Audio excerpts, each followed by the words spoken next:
إن الحمد لله نحمده ونستعينه ونستغفره ونعوذ بالله من شرور أنفسنا ومن سيئات أعمالنا من يهده الله فلا مضل له ومن يضلل فلا هادي له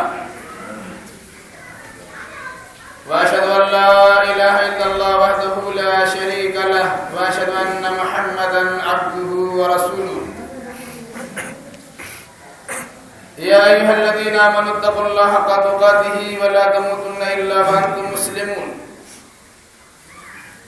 يا أيها الناس اتقوا ربكم الذي خلقكم من نفس واحدة وخلق منها زوجها وبث منهما رجالا كثيرا ونساء واتقوا الله الذي تساءلون به والأرحام إن الله كان عليكم رقيبا يا أيها الذين آمنوا اتقوا الله وقولوا قولا سديدا يصلح لكم أعمالكم ويغفر لكم ذنوبكم ومن يطع الله ورسوله فقد فاز فوزا عظيما أما بعد فإن خير الحديث كتاب الله وخير الهدي هدي محمد صلى الله عليه وسلم وشر الأمور محدثاتها وكل محدثة بدعة وكل بدعة ضلالة وكل ضلالة في النار.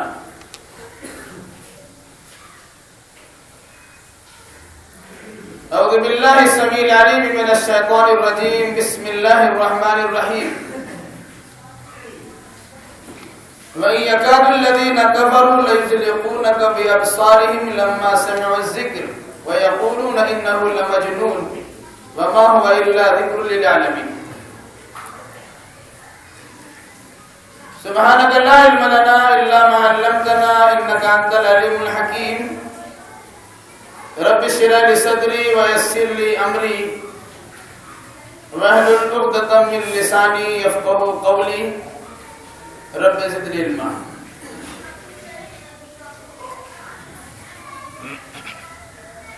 حمد و ثنا بڑائی کبریائی اس وحدہ لا شریک حکم الحاکمین کے لیے لائق و سزاوار ہے، جس نے ہر دور میں انسانوں کی رشد و ہدایت کے لیے انبیاء کرام علیہم السلام کو مبعوث فرمایا.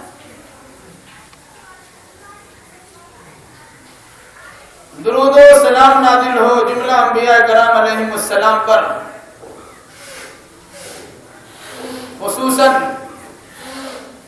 احمد مصطفیٰ محمد مصطفیٰ صلی اللہ علیہ وسلم پر، جن پر تکمیل دین کا اعلان کیا گیا. اللہم صلی علی محمد وعلی آل محمد کما صلیت علی ابراہیم وعلی آل ابراہیم انک حمید مجید. اللهم بارك على محمد وعلى آل محمد كما باركت على إبراهيم وعلى آل إبراهيم إنك حميد مجيد. بزرگوں، نوجوان ساتھیوں، پردہ نشین اور بہنوں، خطبہ مسنونہ کے بعد سورۃ القلم کی آخری 3 آیات کریمہ پڑھی گئی ہیں. انشاءاللہ الرحمن انہی آیات بینات کی روشنی میں کچھ باتیں آپ کے سامنے رکھی جائیں گی. اللہ ہمیں صحیح کہنے، صحیح سننے، صحیح سمجھنے اور صحیح باتوں پر عمل کرنے کی توفیق مرحمت فرمائے. آمین. پڑھی گئی آیت کریمہ کا بالکل ہی سیدھا سادہ ترجمہ سماعت فرمائیں. وَإِن يَكَادُ الَّذِينَ كَفَرُوا لَيُزْلِقُونَكَ بِأَبْصَارِهِمْ لَمَّا سَمِعُوا الذِّكْرَ. جب کافر لوگ آپ کی زبان سے ذکر و نصیحت پر مشتمل قرآن سنتے ہیں تو ان کی دلی خواہش ہوتی ہے کہ یہ آپ کو اپنی نگاہوں سے گرا دے. وَيَقُولُونَ إِنَّهُ لَمَجْنُونَ، اور یہ کہا کرتے ہیں کہ یہ سنانے والا پاگل ہو گیا.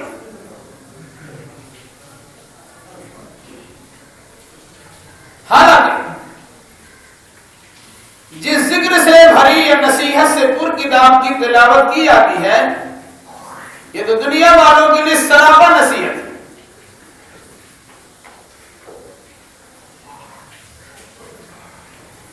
رسول اکرم صلی اللہ علیہ وسلم کی شخصیت، آپ کی ذات بابرکات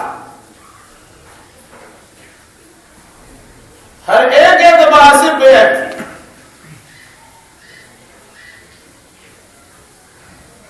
اظہار نبوت سے پہلے 40 سالہ دور آپ نے بالکل ہی بے داغ گزارا تھا، جس میں کسی بھی اعتبار سے کسی کو آپ کے خلاف انگشت نمائی کرنے کی جرات نہیں ہو سکتی تھی. لیکن جب اللہ تبارک و تعالیٰ کے فضل و کرم سے محمد ابن عبداللہ کے ساتھ محمد الرسول اللہ ہو گئے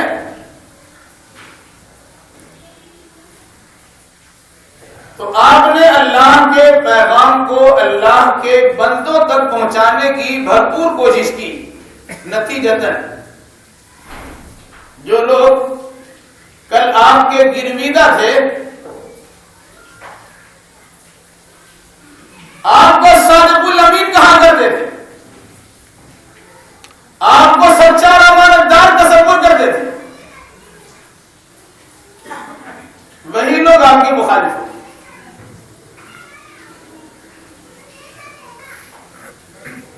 اور مخالفت کی انتہا کر دی کہ لوگوں نے اپنا عقیدہ نظریہ بدل لیا. صادق کے بالمقابل کاذب اور کذاب کہنا شروع کر دیا، امین کے بالمقابل خائن اور خیانت دار کہنا شروع کیا. اور اسی پر بس نہیں، جہاں اپنے جھگڑوں کا فیصلہ کرایا کرتے تھے محکم حکم ثالث فیصلہ کرنے والے جہاں تصور کرتے تھے وہاں لوگوں نے آپ کو دیوانہ اور مجنون و پاگل کہنا شروع کیا.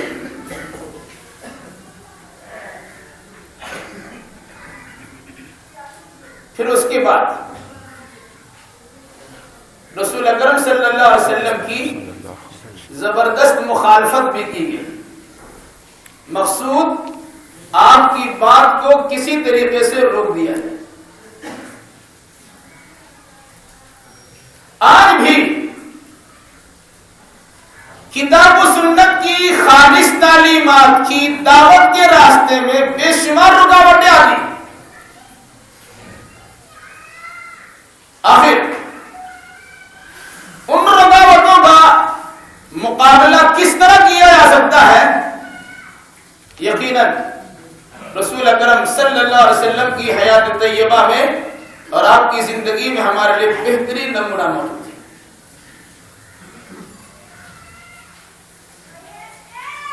سب سے پہلی بات، کچھ لوگوں کو کتاب و سنت کی دعوت کے عام کرنے کا خیال پیدا ہوتا ہے. اچھی بات ہے، الحمدللہ. 2-4 کتاب پڑھ لینے کے بعد داعی کے اوصاف سے متصف ہونے کے دعوے دار بندے، لیاقت یا صلاحیت ہو یا نہ ہو، تبلیغ کے مقامات پہ جا کے دعوت و تبلیغ کرنا بھی شروع کر دیں. ایسے موقع پر ایک داعی کی ذمہ داری کیا بنتی ہے اور مدعو کے ساتھ ان کا برتاؤ کیا ہونا چاہیے، اس سلسلے میں کچھ باتیں آپ کے سامنے لانا میں مناسب سمجھتا ہوں. شہر میں ایک عنوان کے تحت ابھی آج یا کل ایک پروگرام ہونے والا ہے جس کو عنوان ہی ہے کتاب و سنت کی دعوت میں رکاوٹیں. عام طور سے ہر انسان اپنی غلطی تلاش کرنے کے بجائے دوسروں کی کوتاہیوں پر نگاہ رکھتا ہے. حالانکہ ذمہ داری کی بات یہ ہوگی کہ اگر خامی کوتاہی آپ کے اندر ہے تو اپنی کوتاہی کو دور کیجیے تاکہ آپ کی بات بن سکے. اور اس سلسلے میں یہ بات یاد رکھیے گا کہ ہر زمانے میں اللہ تبارک و تعالیٰ نے نبیوں کو پہلے ان کی قوم میں ایک عام انسان کی طرح رکھ کر زندگی بسر کرا کر یہ تصور دلایا، یہ تاثر دلایا کہ یہ نبی بالکل ہی ہر ایک اعتبار سے پاک ہے، ان کے دامن میں کسی قسم کے داغ دھبا نہیں. تب تو صورتحال یہ ہے کہ نبی محترم محمد الرسول اللہ صلی اللہ علیہ وسلم کے خلاف لوگوں نے مختلف قسم کی باتیں بیان کرنا شروع کر دی. اگر آپ دھاگ دھبا سے پر ہوں گے اور بہت ساری خرابیاں آپ کے دامن میں لپٹی ہوئی ہوگی، آپ کس منہ سے لوگوں کو دعوت و تبلیغ کریں گے؟ اس لیے پہلے اپنی کوتاہی کو اور اپنی غلطیوں کو دور کرنے کی کوشش کی. انشاءاللہ اس سلسلے میں مزید کچھ باتیں آپ کے سامنے ہیں. پہلی بات، دعوت و تبلیغ اور بطور خاص قرآن اور حدیث کی دعوت و تبلیغ تو اسی نہج پر ہونی چاہیے جس نہج پر محمد رسول اللہ صلی اللہ علیہ وسلم نے تبلیغ کی. جہاں عقیدہ و اعمال کے باب میں سختی ہے، شدت ہے، وہی دعوت و تبلیغ کے اصول میں نرمی ہے اور شفقت ہے. ان چیزوں پہ بطور خاص توجہ دیجیے. اگر کسی چیز کو آپ نے صحیح سمجھا، قرآن و حدیث کے دلائل سے بالکل مبنی پر حقیقت ہے، آپ کی جان چلی جائے اس عقیدے سے برگشتہ آپ کو نہیں ہونا، لیکن اس تعلیم کو فروغ دینے کا طریقہ کار کیا ہوگا؟ خود قرآن مجید میں کئی جگہ پر مختلف انبیاء کرام علیہ السلام کا تذکرہ کرتے ہوئے اور خود اللہ کے نبی صلی اللہ علیہ وسلم کا ذکر کرتے ہوئے اخلاق اور نرمی، شفقت، محبت، مودت کی تعلیم دی. فرعون جیسا سرکش انسان کے سامنے موسیٰ علیہ السلام جیسا جلیل القدر بارو جلالی پیغمبر کو بھیجا تو کیا کہا؟ قولا لہ قولا لینا. موسیٰ فرعون کے پاس جا رہے ہو، بڑی نرمی سے گفتگو کرنا. گویا نرمی سے گفتگو کرنے کے نتیجے میں کڑیل انسان کے دل کو اپنے طرف مائل کیا جا سکتا ہے. یہ الگ سی بات ہے کہ مائل ہو نہ ہو، لیکن آپ کی اپنی ذمہ داری کس کو نبھانا ہے. عموماً اس چیز کو بالائے طاق رکھا جاتا اور لوگوں کے سامنے صحیح تعلیم پیش کی جاتی ہے. نتیجتاً عام طور سے انسان حقیقت حال کو پرکھنے کے بجائے اپنے سامنے والے کے قول و کردار کو دیکھتا ہے اور اسی آئینے میں غور فکر کرنے کی کوشش کرتا ہے. دیکھا یہ آدمی اتنی لمبی لمبی باتیں کرتا ہے، ان کا اخلاق کا تو یہ حال ہے کہ بولنے کا شعور اور تمیز بھی نہیں. نتیجتاً وہ آپ کی بات سننے کو تیاری نہیں ہوتی. اور یہی وجہ ہے کہ اگر کسی میلے میں، کسی جلسے جلوس میں یا کلکتہ کے بک فیئر میں آپ نے دعوت و تبلیغ کا فریضہ انجام دینا چاہا، آپ کو حلیہ بتایا گا کہ آپ داعی نہیں ہیں، آپ کا طرز زندگی بتاتا ہے کہ دعوت دینے والے آپ نہیں ہیں، آپ کا لباس بتاتا ہے کہ کتاب و سنت کا پیروکار آپ نہیں ہیں، آپ کا طریقہ کار بتاتا ہے کہ دین کی دعوت میں مخلص واقع نہیں ہے. نتیجتاً آپ نے پکڑ پکڑ کسی کو تو قرآن دے دیا اور بعد میں ڈسٹبن میں قرآن نظر آتا ہے. اور فکر کیجئے گا در حقیقت یہ ہماری کوتاہی ہے۔ ہم کہتے ہیں کہ کتاب و سنت کی دعوت کی راہ میں رکاوٹیں آتی ہیں، رکاوٹیں ہم پہلے خود بنتے ہیں۔ دوسری چیز، رکاوٹ کی ایک شکل یہ بھی ہوتی ہے کہ پہلے ایک انسان اپنے سے قریب کرے اور پھر اس کے بعد اپنے دل کی بات اسے بتانے کی کوشش کرے۔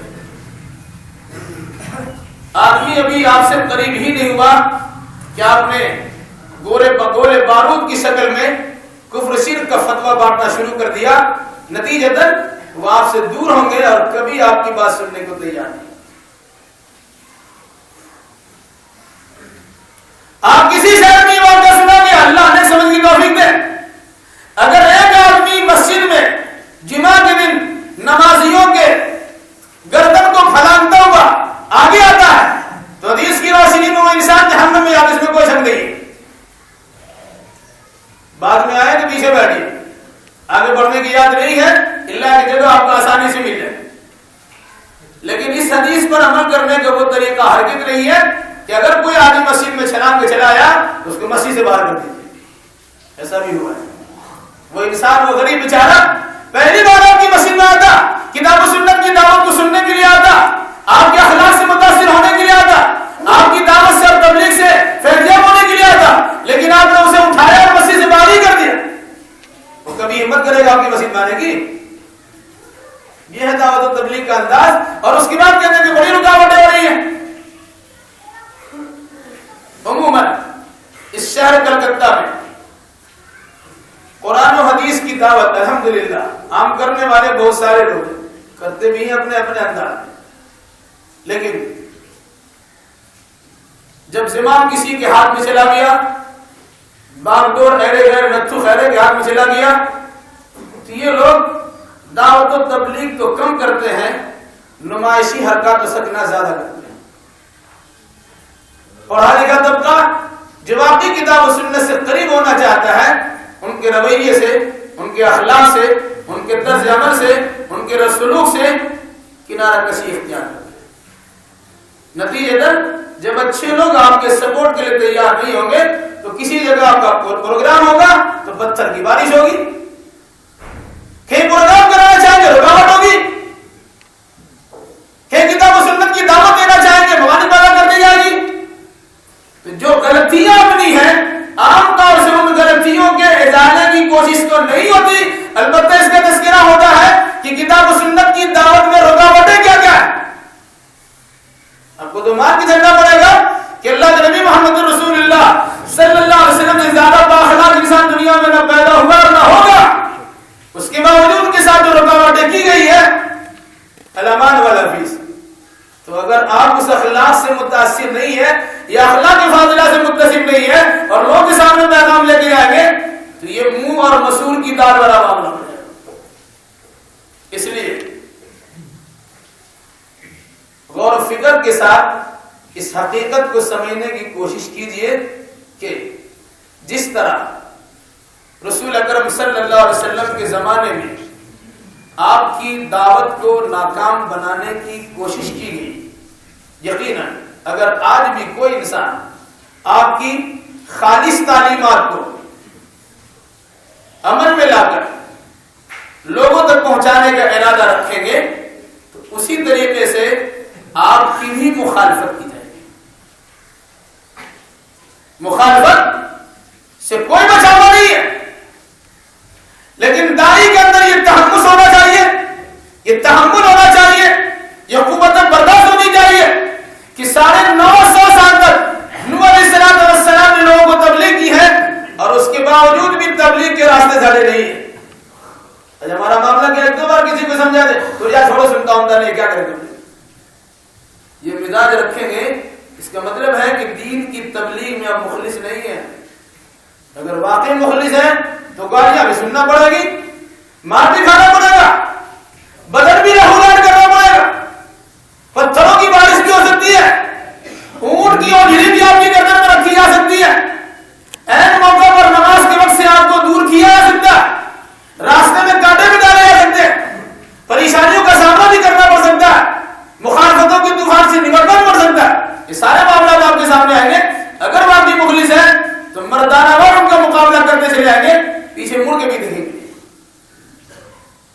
اس لیے یاد رکھیے سیرت النبی کے حوالے سے مخالفت کی، مخاصمت کی، رکاوٹ کی، مہازارائی کی، دعوت و تبلیغ کو ناکام بنائے جانے کی کئی تدبیریں ہوتی ہیں. کچھ تدبیروں کو اپنے انگلیوں پر گن لیجئے، دیکھیں ویسے حالات آپ کے ساتھ بھی پیش آئیں گے. اور اس وقت میں اللہ کے نبی صلی اللہ علیہ وسلم نے جو طریقہ کار اپنایا تھا، اگر آپ بھی اپنائیں گے تو انشاءاللہ الرحمن ترقی کے راستے پر گامزن ہوں گے. اور اگر اس سلسلے میں کوتاہی برتیں گے تو بھی صرف بولتے رہ جائیں گے، کچھ کام نہیں کر سکتے. پہلی چیز،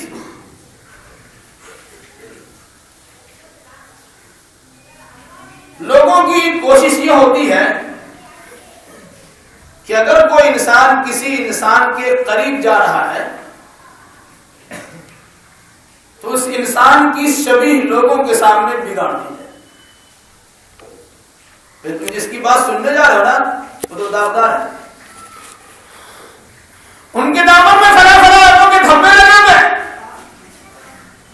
وہ فلا فلا گناہ ملوث ہے. یاد رکھیے گا جب نبی گناہوں سے پاک تھے تو لوگوں نے ملوث کرا دیا. ہم اگر گناہوں میں لپت رہیں گے تو آسانی کے ساتھ اس کی طرف مائل لوگوں کرنے کا، آپ کی طرف یا آپ کے ابو کی طرف لوگوں کو مائل آسانی سے کیا سکتا ہے کیونکہ ہمارا گناہ میں لپت ہے. کیا بات ہوئی؟ وَإِن يَكَادُ الَّذِينَ كَفَرُوا لَيُزْلِقُونَكَ بِأَبْصَارِهِمْ لَمَّا سَمِعُوا الذِّكْرَ وَيَقُولُونَ إِنَّهُ لَمَجْنُونٌ. سیرت کی کتابوں کو پڑھیے، کئی باتیں آپ کے خلاف کہی. کہا یہ آدمی پاگل ہو گیا ہے.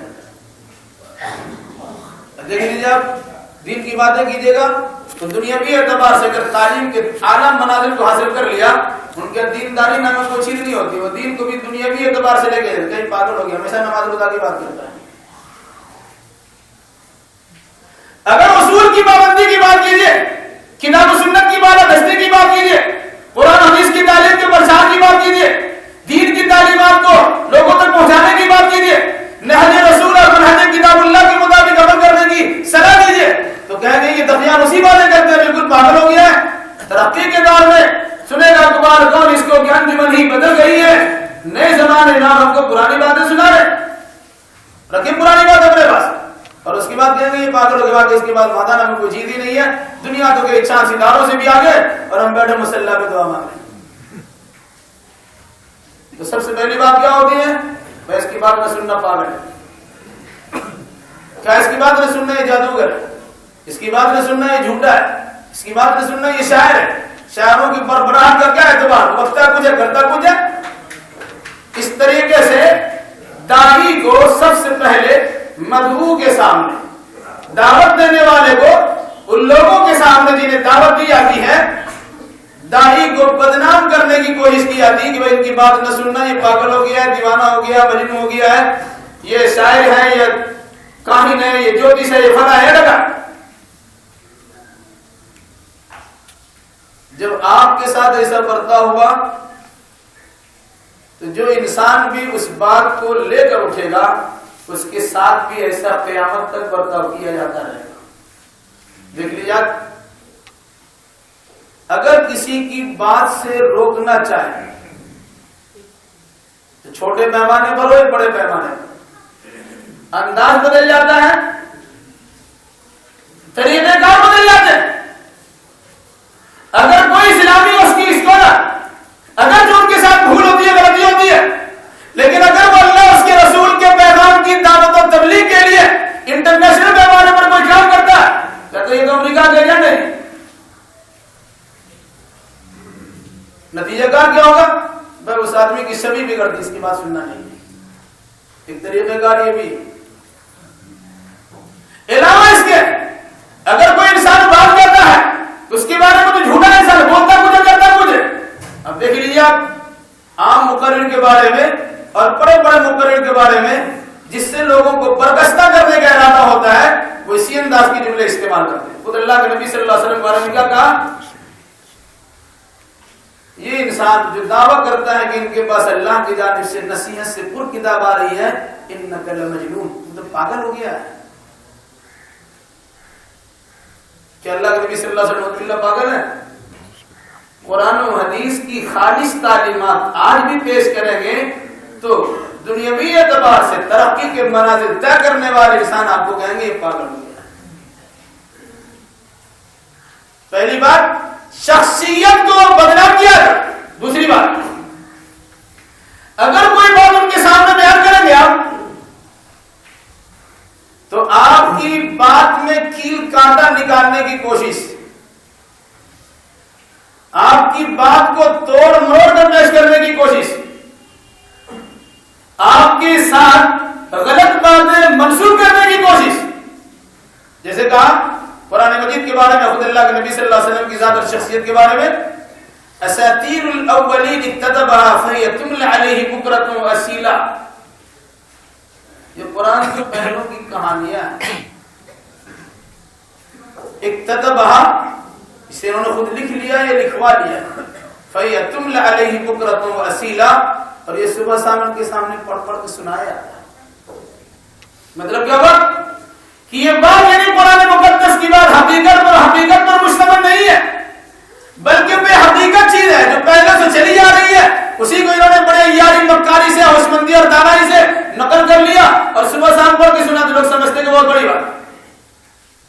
تو پہلے اللہ کے رسول کی ذات پر کیجے اچھالا گیا اور پھر اس کے بعد آپ کی بات پر کیجے اچھالا گیا. ذات سے برگشتہ کرنے کی کوشش کی گئی اور آپ کی بات سے دور رکھنے کی ناکام ثابت ہوئی. لیکن یہ دونوں چیزیں ناکام ہو گئی. کیوں؟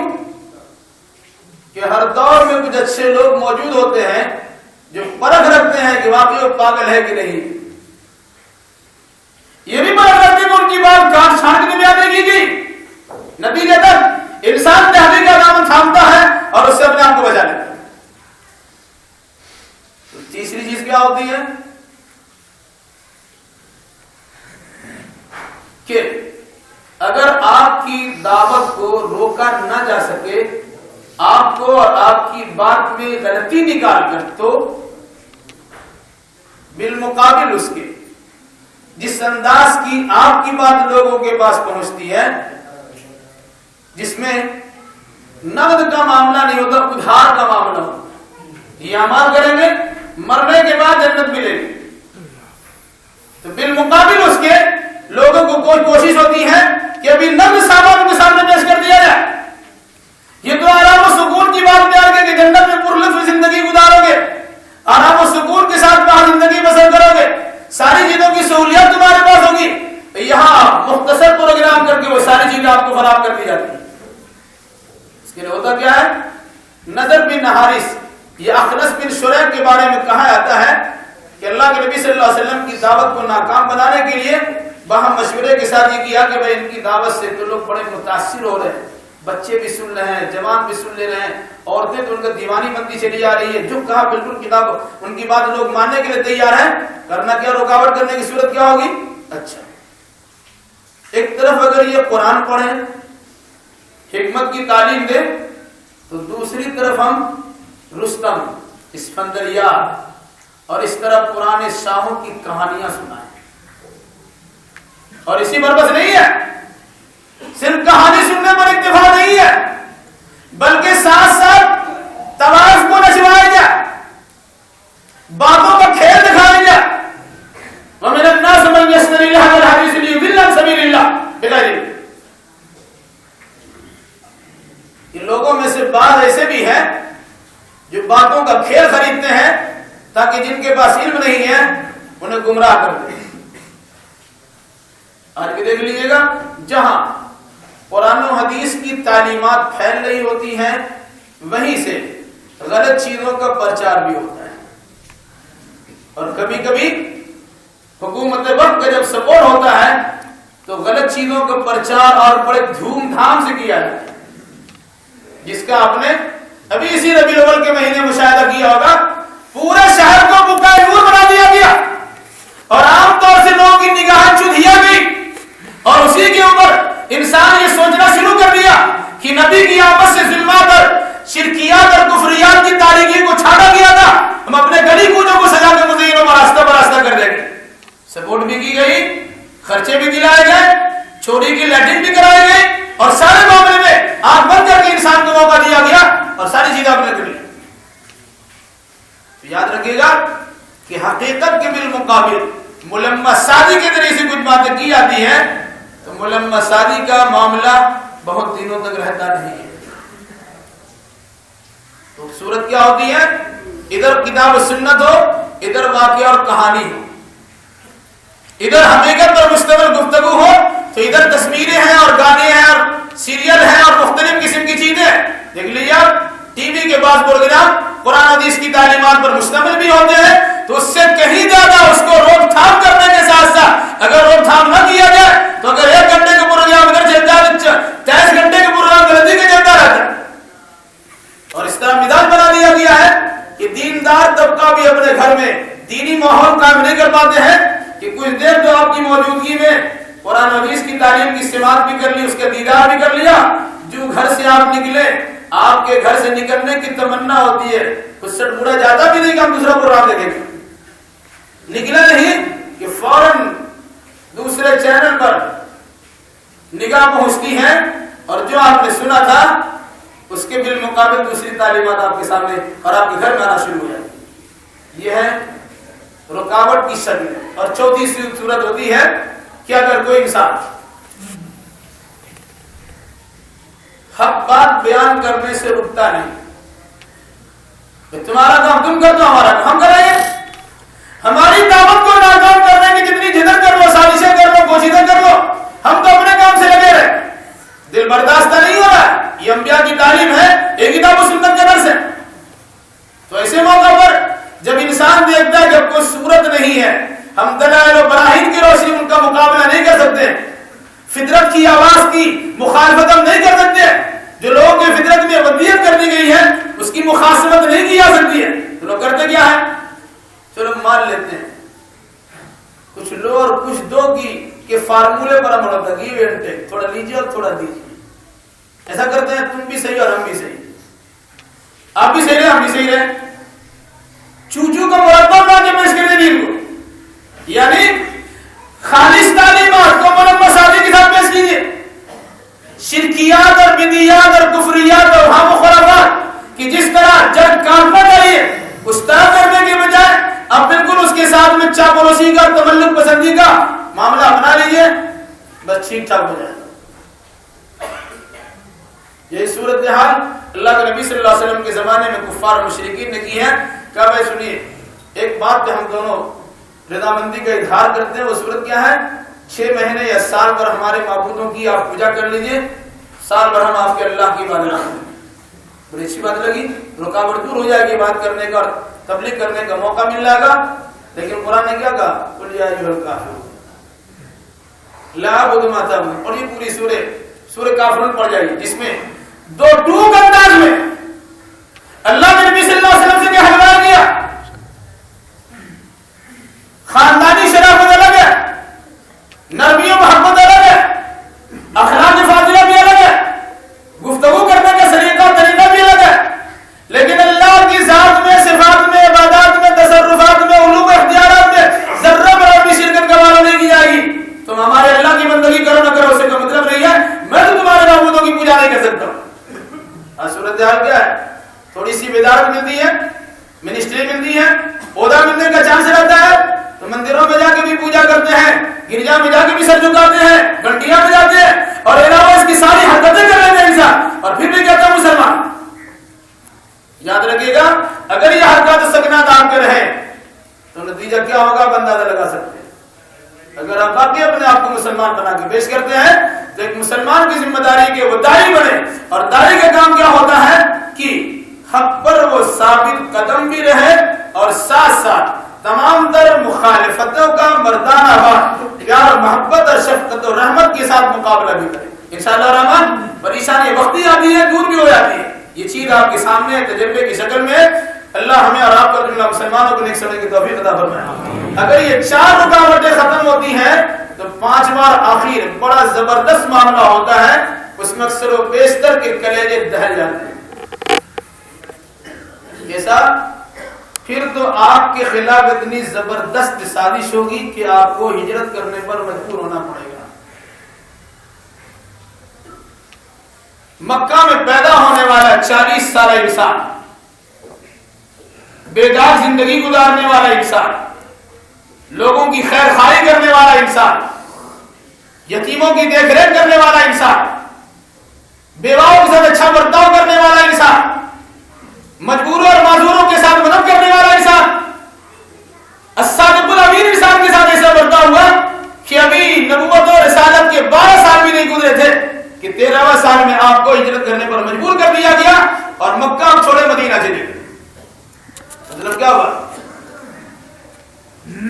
اس ہجرت کے واقعے نے درس دیا ہے جس علاقے میں خالص تعلیمات پر عمل کرنا آپ کے لیے دشوار ہو، اس علاقے کو چھوڑ دیجئے، اپنا دین و ایمان کو نہ چھوڑیے۔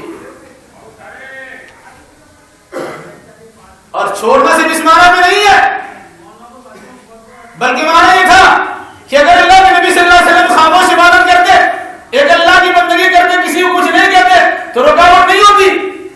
آپ کی رکاوٹ صرف اس لیے کی گئی کہ آپ نے جس کو حق سمجھا تھا اس حق کو لوگوں تک پہنچانے کی کوشش کی ہے، اس لیے کہا کہ اپنے گھر میں عبادت کرتے رہو، مسجد میں عبادت نہیں کرنے دیں گے، لوگوں کو سمجھانے بجھانے نہیں دیں گے۔ گویا دعوت میں رکاوٹ ڈالی گئی تو آپ نے دعوت کی رکاوٹ کو بھی گوارا نہیں کیا، کہا میں یہاں سے چلا جاؤں گا لیکن دعوت کو نہ کرنے کی ذمہ داری قبول نہیں کروں گا۔ اور ایسی رکاوٹ ہوتی ہے، ایسی پریشانیاں ہوتی ہیں کہ پڑھیے قرآن مقدس کی آیت میں افحسبتم ان تدخلوا الجنة ولما يأتكم مثل الذين خلوا مستهم البأساء والضراء وزلزلوا حتى يقول الرسول والذين آمنوا معه متى نصر الله ألا إن نصر الله قريب۔